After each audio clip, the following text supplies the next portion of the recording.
Hello everyone, declaring a bright beginning for you this week. Let me encourage you with Joshua chapter 21, verse 45 in the New King James Version.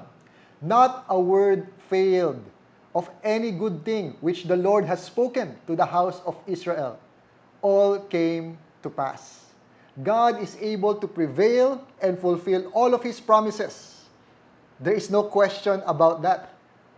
Not a word failed in what God has promised to Israel, and not a word will fail in what God has promised to us.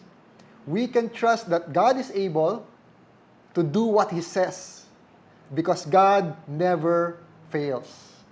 But as human beings, we fail.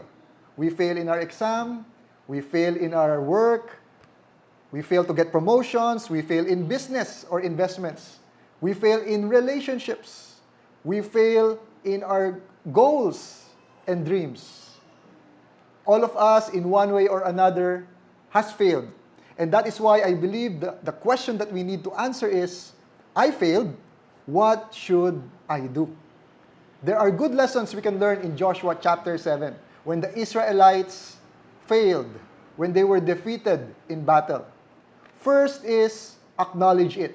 Acknowledge the failure, including the pain and the sorrow.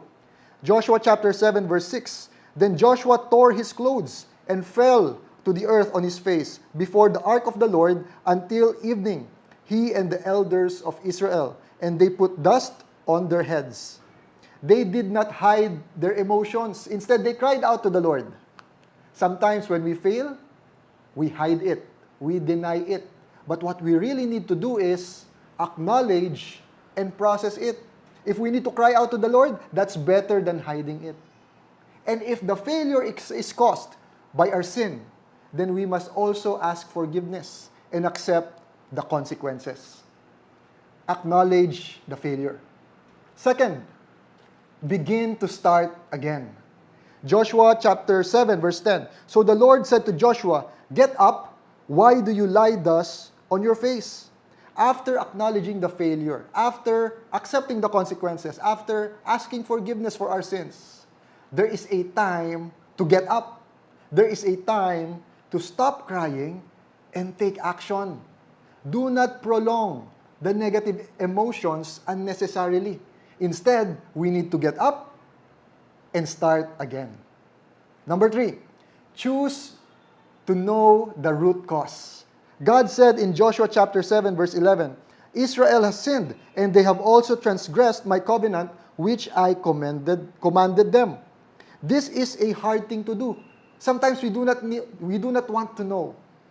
We acknowledge the failure, we want to start again, pero pwede bang kalimutan na lang natin ang nangyari?